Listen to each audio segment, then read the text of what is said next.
الحمد لله نحمده ونستعينه ونستغفره ونؤمن به ونتوكل عليه. الحمد لله على ما علم من البيان وألهم من التبيان، ونصلي ونسلم على محمد سيد البشر والشفيع المشفع في المحشر، الذي ختم به النبيين وأعلى درجته في عليين. إنه على كل شيء قدير وبالإجابة جدير. أما بعد فأعوذ بالله من الشيطان الرجيم. بسم الله الرحمن الرحيم. والفجر وليال عشر والشفع والوتر والليل إذا يسر هل في ذلك قسم لذي هجر. وقال تعالى في مقام آخر فصل لربك وانحر. وقال تعالى في مقام آخر قل إن صلاتي ونسكي ومحياي ومماتي لله رب العالمين. وقال تعالى في مقام آخر لن ينال الله لحومها ولا دماؤها ولكن يناله التقوى منكم. وقال تعالى في مقام آخر إن الله وملائكته يصلون على النبي يا أيها الذين آمنوا صلوا عليه وسلموا تسليما. پڑھیے الصلاۃ والسلام علیک یا سیدی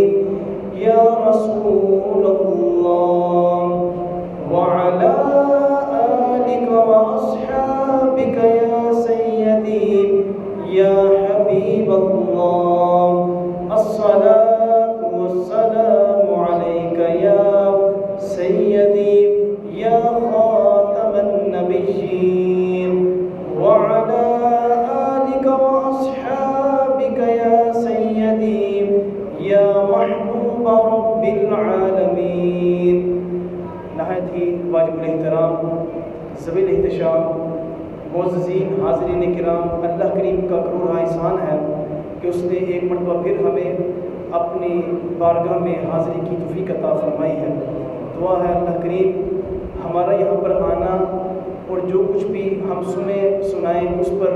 عمل پیرا ہونے کی اور اس کو اپنی بارگاہ میں مقبول ہونے کی توفیق عطا فرمائیں. یہ وہ سعادت ہے کہ یہ ہر ایک کے بس کی بات نہیں ہے کہ وہ جمعۃ المبارک کی بابرکت سعادتوں کو حاصل کر سکے. جس پر اللہ کریم کا کرم ہوتا ہے وہی ان بابرکت سعادتوں کو پا لیتا ہے. اور بڑے خوش قسمت وہ لوگ ہوتے ہیں جو اول مسجد کے اندر آتے ہیں اور ان کو اونٹ کی، گائے کی، بکری کی قربانی کا ثواب مل جاتا ہے، جیسا کہ احادیث مبارکہ میں ہمیں ایسا ملتا ہے. ابتدائی خطبہ میں آپ کے سامنے میں نے چند آیات آپ کی خدمت میں نے تلاوت کی ہیں جن کو مجھے پڑھنے کا اور آپ کو سننے کا شرف حاصل ہوا ہے. یہ اتنے کمال کا یہ موضوع ہے، اتنے کمال کی یہ آیات ہیں، اور انداز دیکھیے کہ رب تعالیٰ اپنے بندوں کو ان ببرکت راتوں کو سمجھانے کے لیے، ان راتوں کی فضیلت کو، اہمیت کو بندوں کو سمجھانے کے لیے کیسے رب تعالیٰ ان آیات کو بیان کر کے ہمیں سمجھا رہا ہے. پہلے جو میں نے 30 پارے کی سورہ فجر کی پہلی آیات تلاوت کی ہیں فرمایا والفجر، قسم ہے فجر کی، ولیال عشر، اور قسم ہے 10 راتوں کی، والشفع والوتر، اور قسم ہے جفت کی اور تاک کی، واللیل اذا یسر، اور قسم ہے رات کی جب وہ گزر جائے، حل فی ذالک قسم لذی حجر، اور اس میں عقل مندوں کے لیے اس قسموں کے اندر جو ہے وہ بڑی نشانیاں ہیں۔ یہ قرآن مجید کا یہ اسلوب دیکھیں کہ بندے کو سمجھانے کے لیے رب تعالیٰ یہ قسمیں کھا رہا ہے۔ اور اب دیکھتے ہیں یہ فجر کون سی فجر ہے۔ مفسرین کرام کہتے ہیں کہ ہر صبح کیونکہ ایک نیا انقلاب برپا کرتا ہے، ہر صبح کسی کے لیے خوشی کی صبح ہوتی ہے، ہر صبح کسی کے لیے غمی کی صبح ہوتی ہے، ہر صبح کسی کے لیے امیری کی صبح ہوتی ہے، ہر صبح کسی کے لیے غریبی کی صبح ہوتی ہے، ہر صبح جو ہے کسی شخص کے لیے خوشخبری لے کر آتی ہے، اور ہر صبح کسی کے لیے غمی کی خبر لے کر آتی ہے۔ اس لیے رب تعالیٰ نے والفجر کا جو ہے وہ فجر بھی کہہ سکتا تھا، لیکن فجر کی قسم کھا کر رب تعالیٰ فرما رہا ہے جو کچھ بھی تمہیں حالت، جو کیفیت تمہیں مل رہی ہے، میں اس کیفیت کی قسم کھا رہا ہوں کہ یہ میری طرف سے مل رہی ہے۔ یہ تمہارے اپنے جو ہے محنت کی وجہ سے خوشی نہیں ملی، محنت کی وجہ سے تمہیں مال نہیں ملا، رب تعالیٰ کی طرف سے جو ہے تمہیں یہ خوشیاں مل رہی ہیں۔ اور بعض کے اقوال کے نزدیک ہر صبح کی جو فجر ہے رب تعالیٰ اس کی قسم اٹھا رہا ہے، لیکن بعض احادیث سے یہ پتہ چلتا ہے کہ یہ فجر جو ہے یہ ذی الحجہ کی پہلی فجر ہے، جس کو رب تعالیٰ اس کی اہمیت کو واضح فرما رہا ہے کہ قسم ہے ذی الحجہ کے چاند کی پہلی فجر کی، تاکہ بندے کے ذہن میں آ جائے کہ یہ جو ذی الحجہ کا چاند چڑھ گیا ہے یہ کوئی عام چاند نہیں چڑھا، اور یہ جو فجر ہے یہ عام فجر نہیں ہے، یہ بڑی خاص فجر ہے۔ اس لیے رب تعالیٰ اس فجر کی قسم کھا رہا ہے کہ یہ فجر کوئی عام فجر نہیں ہے، یہ بڑی خاص فجر ہے۔ والفجر، قسم ہے فجر کی۔ اس کے بعد فرمایا ولیال عشر، اور قسم ہے 10 راتوں کی۔ اب یہ 10 راتیں کون سی ہیں اس کے متعلق مختلف اقوال ہیں۔ بعض مفسرین کرام کہتے ہیں کہ یہ جو 10 راتیں ہیں یہ رمضان المبارک کی آخری 10 راتیں ہیں جن کی رب تعالیٰ قسم کھا رہا ہے۔ اور بعض مفسرین کرام کہتے ہیں کہ کیونکہ عشرہ کی جو محرم الحرام کا جو عشرہ ہے یہ بڑی اس کی خاص فضیلت ہے، اس لیے محرم کی 10 پہلی جو راتیں ہیں رب تعالیٰ ان کی قسم اٹھا رہا ہے۔ اور جو متعدد اقوال مفسرین کرام کے ہیں اس میں رب تعالیٰ ارشاد فرماتا ہے، کہ ولیال عشر، قسم ہے ذی الحجہ کی 10 راتوں کی، کہ یہ جو 10 راتیں ہیں یہ خاص راتیں ہیں۔ اور آقا علیہ السلام نے ارشاد فرمایا کہ ان 10 راتوں کے اندر جو عبادات ہیں، اس راتوں کے اندر جیسے بھی جو عبادات ہیں ان کا کسی بھی نفلی عبادات سے بڑھ کر کسی کو اتنا ثواب نہیں ملتا جتنا ان 10 راتوں کے اندر اس کو ثواب ملتا ہے۔ پتہ چلا کہ آقا علیہ السلام نے اس 10 راتوں کی وضاحت فرما دی کہ یہ ذی الحجہ کی پہلی 10 راتیں ہیں۔ اور ایک حدیث مبارکہ کے اندر ہے کہ ذی الحجہ کے ہر روز کا پہلی 10 جو دن ہے ان میں سے ہر دن کا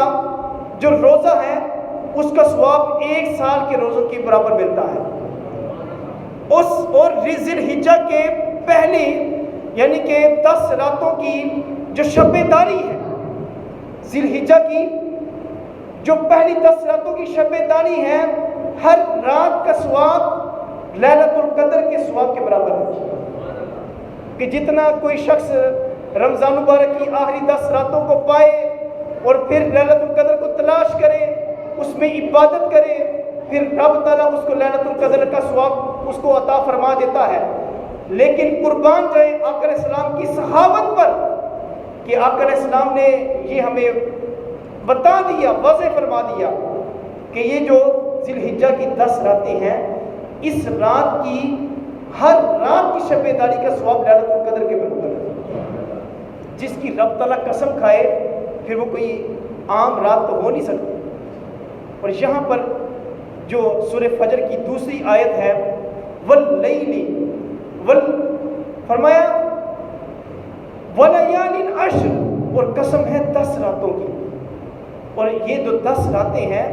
اس سے مراد ذی الحجہ کی پہلی 10 راتیں ہیں۔ اب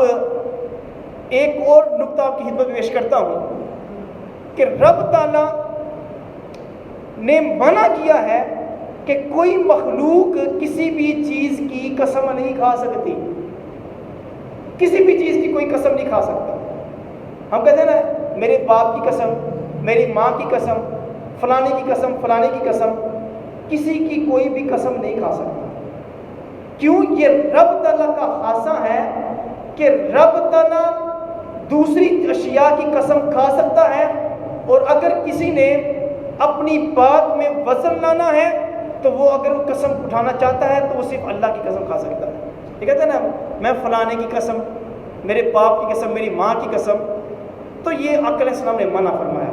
یہ شریعت کے اندر کسی بھی چیز کی قسم کھانا جائز نہیں ہے۔ یہ رب تعالیٰ کا خاصہ ہے کہ رب تعالیٰ کبھی اپنے محبوب کی زلفوں کی قسم کھاتا ہے، کبھی رب تعالیٰ اپنے محبوب کے چہرے کی قسم کھاتا ہے، کبھی رب تعالیٰ اپنے محبوب کے گوروں کے پاؤں کے اوپر جو گرد لگی ہے اس کی قسم کھاتا ہے۔ کبھی فرماتا ہے یاسین، کبھی فرماتا ہے طٰہٰ، کبھی فرماتا ہے یاسین، کبھی فرماتا ہے والضحیٰ واللیل اذا سجیٰ۔ اور جہاں پر رب تعالیٰ ان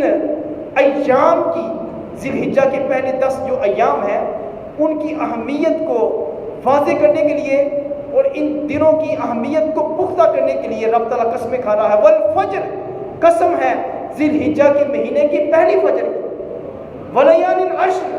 اور قسم ہے 10 راتوں کی۔ پتہ چلا کہ یہ 10 راتیں جن کی رب تعالیٰ قسم کھا لے،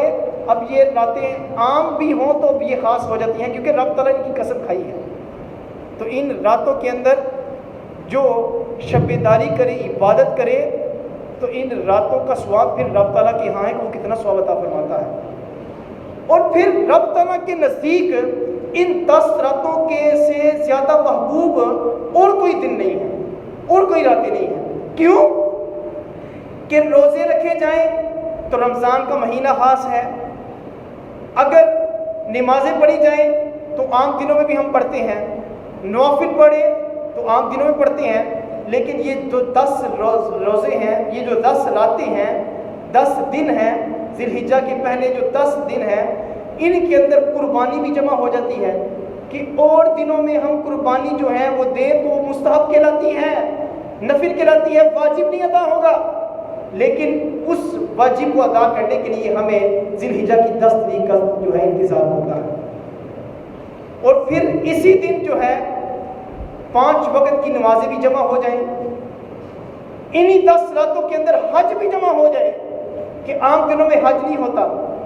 تو پتہ چلا کہ ان 10 راتوں کے اندر اور 10 دنوں کے اندر تمام کی تمام جو عبادات ہیں وہ جمع ہو جاتی ہیں، اور رب تعالیٰ اس لیے ان 10 راتوں کی قسم کھا رہا ہے۔ اور فرمایا والشفع والوتر، اور قسم ہے جفت کی اور طاق کی۔ اب یہاں پر مفسرین کرام کے متعدد اقوال ہیں۔ فرمایا کہ سب سے پہلے یہ جو جفت ہے، یہ جفت سے مراد یہ حضرت آدم اور حضرت اما حوا ہیں، اور طاق سے مراد رب تعالیٰ کی ذات برکات ہے، رب تعالیٰ یہ قسم کھا رہا ہے۔ اور ایک روایت کے مطابق فرمایا زمین، چاند، ستارے، آسمان، سیارے، چرند پرند، جتنی بھی مخلوق ہے، کیونکہ رب تعالیٰ فرمایا وَخَلَقْنَاكُمْ أَزْوَاجًا، میں نے تمام کی تمام جو میں نے مخلوق پیدا کی ہے اور تمہیں جو پیدا کیا ہے میں نے جوڑے کر کے پیدا کیا ہے. جوڑا کیونکہ جفت ہے تو رب تعالیٰ ہر چیز کی قسم اٹھا کر واضح فرما رہا ہے کہ تم جس طرف بھی دیکھو تمہیں رب تعالیٰ کی تخلیق کے جلوے نظر آئیں گے. اور رب تعالیٰ اس جفت کی جو ہے قسم اٹھا کر فرما رہا ہے کہ کوئی بھی چیز رائگاں نہیں ہے، کوئی بھی فضول نہیں ہے، یہ میں نے تمہارے لیے مسخر کی ہے، تمہارے لیے فائدہ مند ہے کہ تم ان کو دیکھو تو تمہیں رب تعالیٰ کی کاریگری نظر آئے گی. افلا یتدبرون، کیا تم غور و فکر نہیں کرتے، کیا تم تدبر نہیں کرتے؟ تو رب تعالیٰ اس کے اندر جو ہے وہ اس جوڑے کی اہمیت کو واضح کر رہا ہے. اور والبطر سے مراد والشفی والبطر، اور پھر یہ تاک سے مراد جو ہے رب تعالیٰ کی ذات برکات ہے کہ ان جوڑوں کو دیکھو پھر رب تعالیٰ کی کاریگری کی دیکھو. یہ اشارہ ہے. اور پھر آقا علیہ السلام نے فرمایا کہ تمہارے اوپر جو نمازیں فرض کی گئی ہیں کچھ جفت ہیں کچھ طاق ہیں، اور رب تعالیٰ ان کی قسم کھا رہا ہے کہ فجر کی جفت، ظہر کی جفت، اس کے بعد عصر کی جفت، عشاء کی جفت، اور مغرب کی جو 3 فرض ہیں وہ طاق. اور رب تعالیٰ کی قسم کھا رہا ہے کہ یہ بھی کوئی عام چیزیں نہیں ہیں، تم نے ان کو ادا کرنا ہے کہ رب تعالیٰ ان کی قسم کھا رہا ہے. اور پھر رب تعالیٰ والشمس سے ایک مفسر کے قول کے مطابق والشفع سے مراد جو ہے، جفت سے مراد جو ہے وہ قربانی کا دن ہے، کیونکہ قربانی کا دن 10واں دن ہے. ذی الحجہ کی 10 تاریخ کو قربانی کرتے ہیں، تو وہ کیونکہ جفت ہے اس قربانی کے دن کی رب تعالیٰ قسم کھا رہا ہے. اور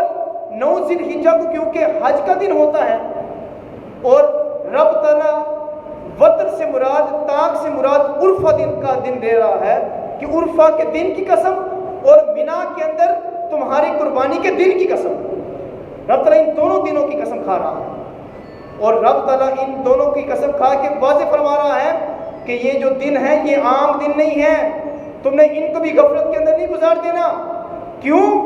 کہ یہاں پر اس مہینے کے اندر ہمیں 2 چیزیں پتہ چلتی ہیں، ایک حج اور دوسرا قربانی. حج اور قربانی. اور حج تو وہ کرے گا کہ جو صاحب استطاعت ہے، حج تو وہ کرے گا جس کے پاس اتنا مال ہے کہ وہ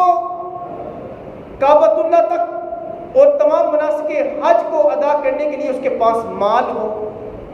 وہ ادا کرے گا. لیکن اگر کوئی شخص گھر ہے، حج پہ نہیں گیا اور وہ روزے رکھ رہا ہے تو رب تعالیٰ اس کے ان روزوں کو بھی جو ہے رائگاں نہیں فرماتا. اور ایک حدیث کے مطابق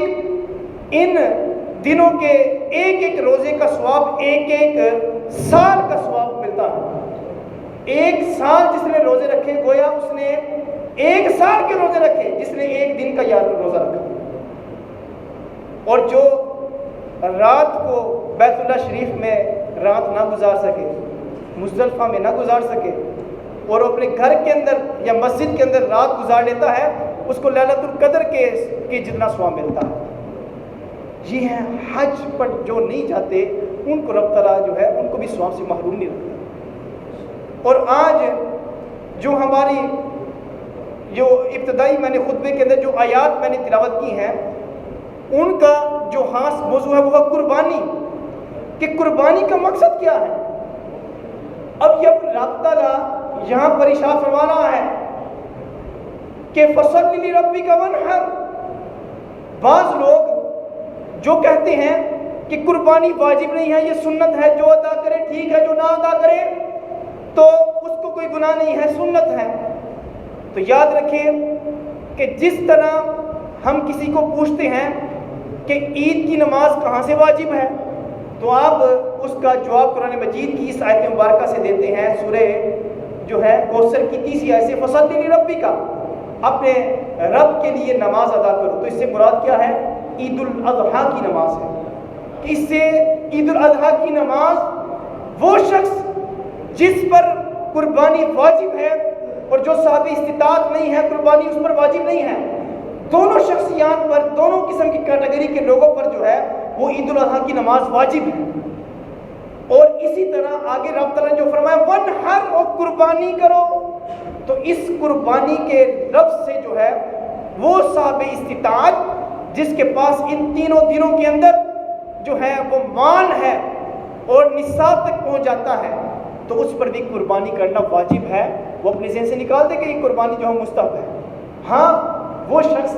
جو صاحب استطاعت نہیں ہے اور اس نے پیسے جمع کیے یا اس کے پاس پہلے ہی جانور تھا اور اس کا مال اور اس کے پاس جو سونا ہے یا چاندی یا اس کے پاس جو مالیت ہے وہ نصاب تک نہیں پہنچتی, تو پھر بھی وہ قربانی کرتا ہے اپنے آپ کو تنگی کے اندر رکھ کر, تو اس کی قربانی کا ثواب اس کو استحباب کے طور پر ملے گا, مستحب کا ثواب اس کو ملے گا, واجب کا ثواب نہیں ملے گا. تو واجب وہ شخص ادا کرے کہ جو صاحب استطاعت ہے, جس کے پاس مال ہے اور اس مال کو رب تعالیٰ کی بارگاہ میں. اپنی ایک اور چیز ہے, وہ لوگ جو کہتے ہیں کہ غرباء کو تقسیم کر دیا گوشت اور اونٹ لے لیا اور بڑا بڑا جانور لے کر لوگوں کو دکھا دیا اور پھر اس کو کاٹ کر اس کو ذبح کر کے اس کا گوشت تقسیم کر دیا, تو کیا یہ رب تعالیٰ کی بارگاہ میں پہنچتا ہے؟ تو میں نے خطبے کے اندر جو تیسری آیت آپ کی خدمت میں پیش کی ہے,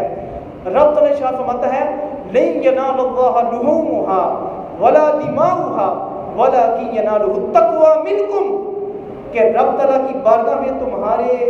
جانوروں کا گوشت نہیں پہنچتا, ان کا خون نہیں پہنچتا, بلکہ رب تعالیٰ کی بارگاہ میں اگر پہنچتا ہے تو وہ کیا پہنچتا ہے؟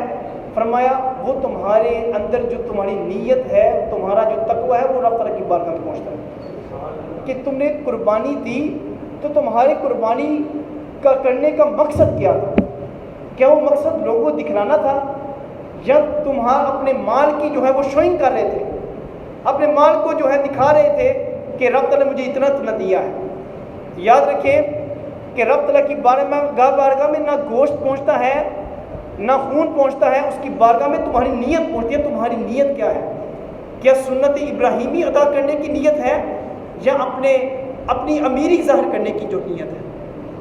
اور ایک اور چیز کہ وہ یہ جو کانسیپٹ ہے کہ قربانی کا جانور گوشت کر کے ہم اگر اس کو تقسیم کرتے ہیں تو اس کا ثواب ملتا ہے, تو تقسیم کا تعلق جو ہے یہ مستحب کے اندر ہے, وجوب کے اندر نہیں ہے.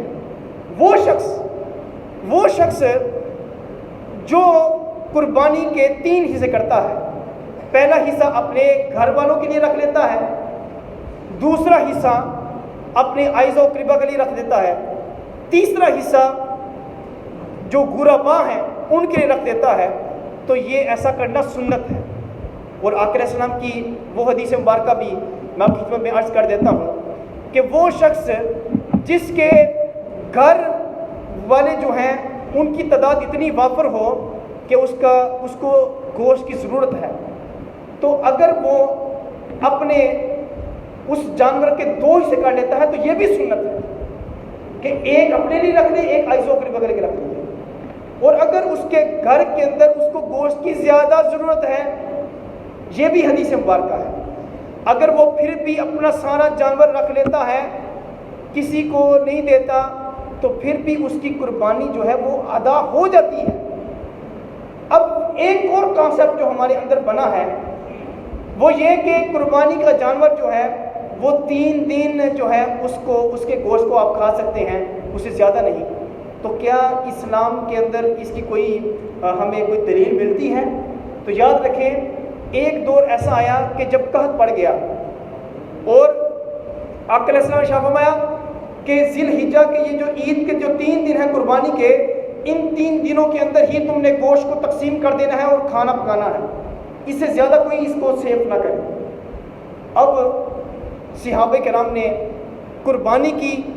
اس کا گوشت جو ہے وہ تقسیم کر دیا اور 3 دنوں سے زیادہ اپنے گھر میں قربانی کا گوشت نہ رکھا, اس کو کھا لیا یا تقسیم کر دیا. اگلا سال آیا, اگلے سال کے اندر آقا علیہ السلام نے یہ ارشاد نہ فرمایا, یہ حکم نہ ارشاد فرمایا, لیکن صحابہ کرام فرمایا پچھلے سال آقا علیہ السلام نے ارشاد فرمایا تھا تو ہم اس دفعہ بھی ہم اس طرح کر لیتے ہیں. اس طرح کیا گیا. جو جب آقا علیہ السلام کو اس بات کا پتہ چلا تو آقا علیہ السلام نے فرمایا اب تم کھاؤ بھی اور اس کو اپنے پاس محفوظ بھی رکھ لو, تمہیں اجازت ہے. تو اس حدیث مبارکہ سے آقا علیہ السلام کا پہلا جو فرمان ہے یہ منسوخ ہوتا ہے. اور وہ جو لوگ جو کہتے ہیں کہ ذی الحجہ کے مہینے کے اندر جو ہے وہ گوشت تم نے اس کو ختم کرنا ہے, تو یہ کانسیپٹ جو ہے وہ نہیں ہے. آپ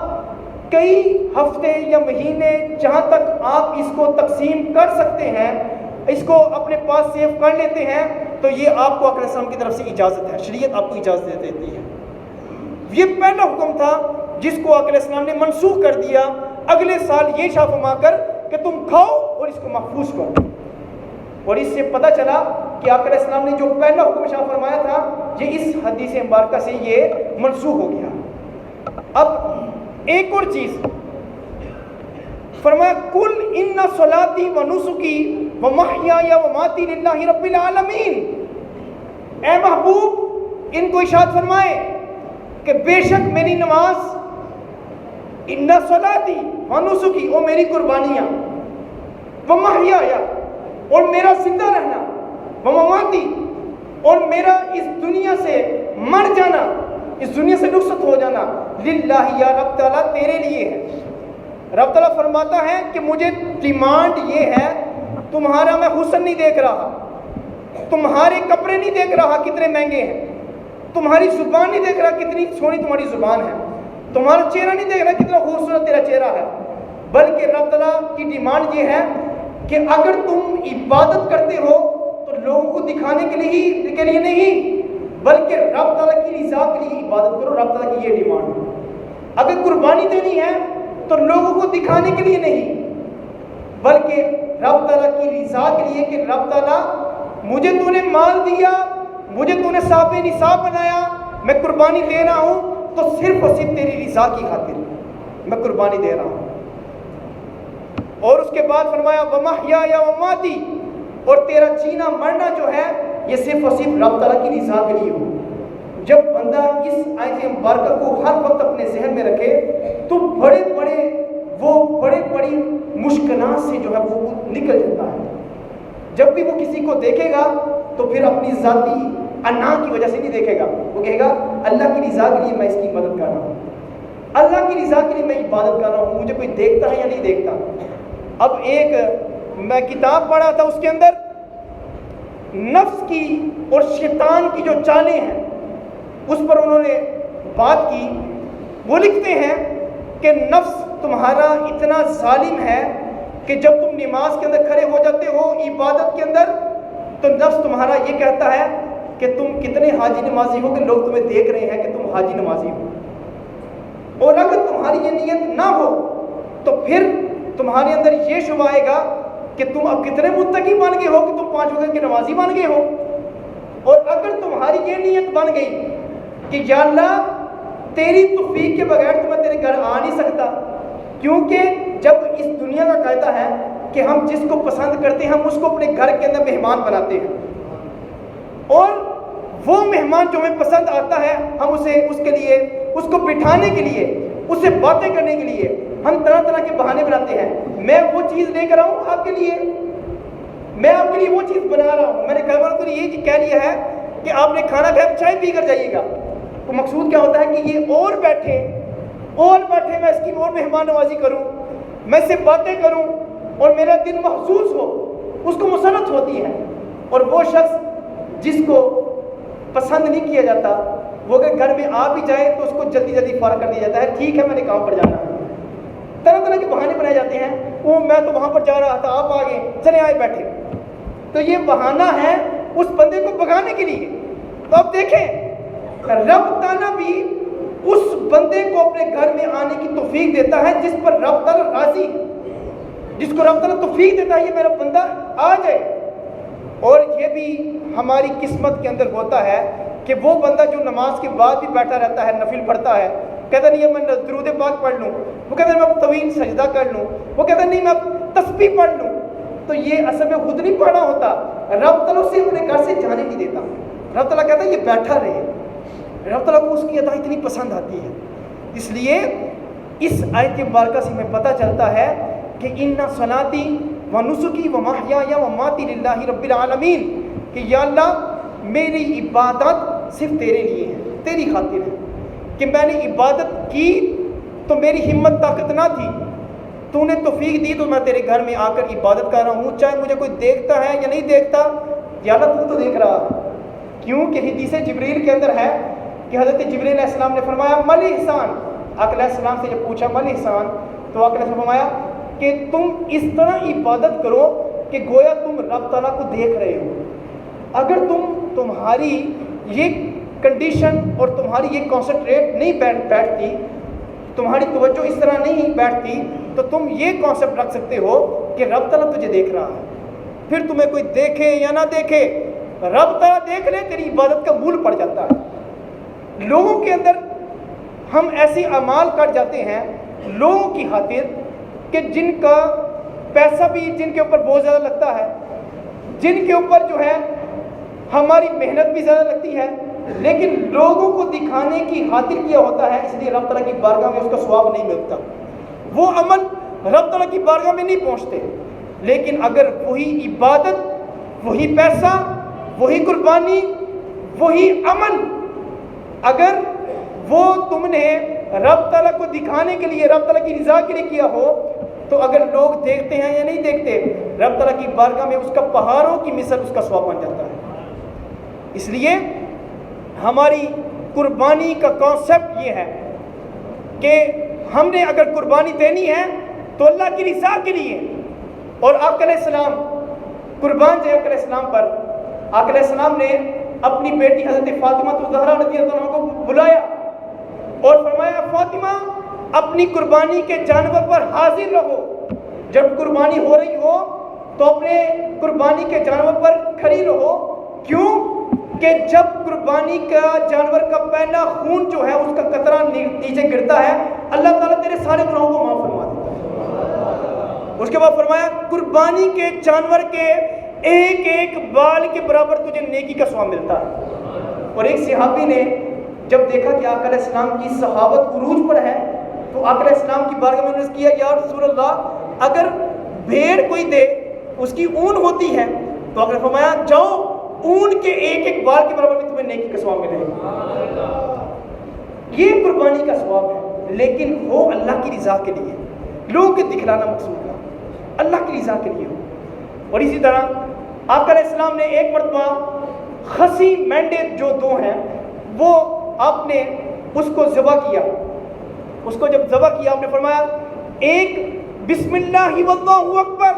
ایک مجھ محمد صلی اللہ علیہ وسلم کے نام کے لیے، میں اس کو اپنے لیے جو ہے اپنے نام پر اپنی طرف سے میں اس کی قربانی دے رہا ہوں۔ اور آقا علیہ السلام نے دوسرا مینڈا اس کو جب ذبح کیا تو آپ نے فرمایا بسم اللہ واللہ اکبر، اس کو میں اپنی مکمل امت کی بخشش کے لیے جو ہے میں اس کو قربان کر رہا ہوں۔ قربان چاہے آقا علیہ السلام پیدا ہوں، اس دنیا میں آپ کی ولادت ہو، آپ ظاہر ہوں، تو اس وقت بھی آپ کی زبان پر ربی حبلی امتی، کسی جگہ پر بھی آقا علیہ السلام اپنی امت کو نہیں بھولے۔ اور جب قربانی کا وقت آتا ہے تو آقا علیہ السلام 2 مینڈے آپ نے ذبح کیے۔ اور اسی طرح اب حضرت ابوبکر صدیق رضی اللہ عنہ کو جب آپ کا دور آیا آپ نے بھی 2 جانور منگوائے اور ان کو ذبح کیا، فرمایا ایک میری طرف سے ایک آقا علیہ السلام کی طرف سے۔ پتہ چلا کہ پہلے قربانی اس شخص کی طرف سے قبول ہوگی، اس شخص کو اپنی طرف سے قربانی کرنا ضروری ہے کہ جس کا جو صاحب استطاعت ہے۔ یہ نہیں کہ گھر کے اندر زیادہ افراد ہیں تو کہا جائے اس دفعہ میری طرف سے، اس دفعہ اگلی طرف اس کی طرف سے، اس طرف اس کی طرف سے، ایسا نہیں ہے۔ ہر وہ شخص جو صاحب استطاعت ہے، چاہے گھر کے ہر بندے کے پاس اتنا مال ذاتی ہے تو اس کو اپنا اپنا علیحدہ جانور ذبح کرنا جو ہے یا بڑے جانور کے اندر اپنا حصہ ڈالنا یہ ضروری ہے۔ اس وقت وجوب جو ہے وہ اس کا ادا ہوگا، اگر نہیں کرے گا تو ایسا نہیں ہے کہ تم کہو کہ اس دفعہ میری طرف سے، اس دفعہ اس طرف سے، پہلے اپنی طرف سے۔ اور بڑی خوش قسمتی ہے اس شخص کے لیے کہ جو اس حدیث مبارکہ کو سمجھ جائے کہ آقا علیہ السلام نے کس طرح اشارہ فرمایا ہے کہ آقا علیہ السلام اپنی طرف سے کرے امت کے لیے، اور امت کا زیادہ حق بنتا ہے کہ جس کے پاس زیادہ مال ہے تو وہ خوبصورت قسم کا جو ہے وہ جانور لے کر اپنی طرف سے تو وہ کرے گا، لیکن ایک خوبصورت سا جانور لے کر وہ آقا علیہ السلام کی ذات برکات کی طرف سے جو ہے وہ اس کو قربان کرے۔ یہ حق ہے۔ اور ابھی بھی کچھ لوگ ایسے ہیں کہ جو خالصتاً جو ہے وہ خوبصورت قسم کے بکرے لے کر وہ آقا علیہ السلام کی ذات برکات کے لیے وہ تقسیم کرتے ہیں اور اس کا گوشت صرف سادات کو دیتے ہیں۔ ایسے میرے دوست احباب ہیں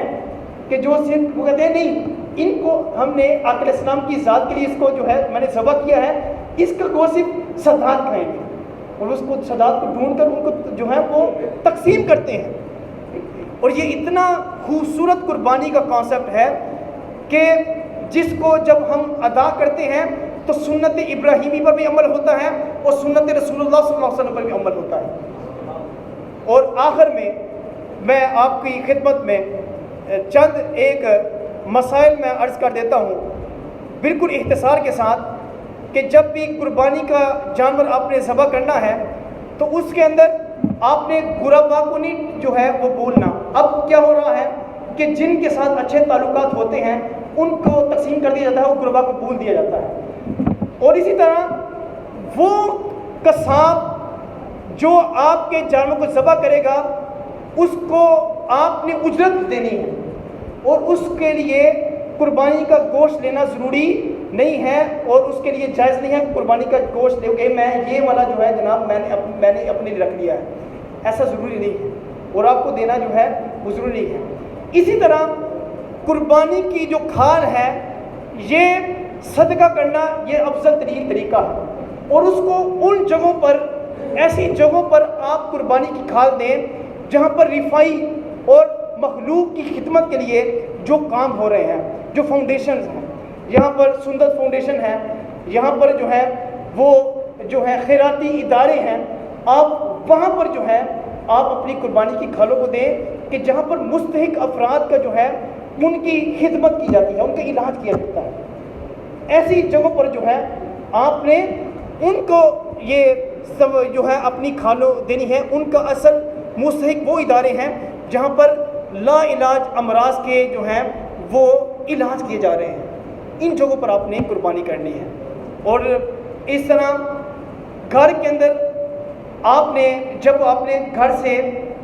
عید کی نماز پڑھنے کے لیے آپ نے نکلنا ہے تو آپ نے اس وقت کچھ نہیں کھانا، آپ نے اس وقت کچھ نہیں کھانا۔ آقا علیہ السلام کی سنت مبارکہ تھی کہ آقا علیہ السلام بغیر کچھ کھائے پیے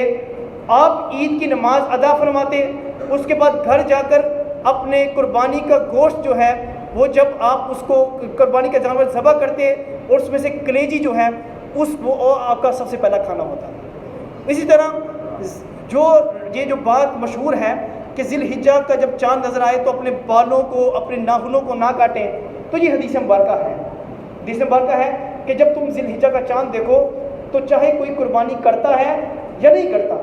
وہ اپنے بالوں اور ناخنوں کو نہ کاٹے، جب وہ عید کی نماز ادا کر لے اس کے بعد ناخنوں کو اور بالوں کو کاٹے تو اس کو بھی قربانی کا ثواب ملتا ہے۔ تو یہ کرنا جو ہے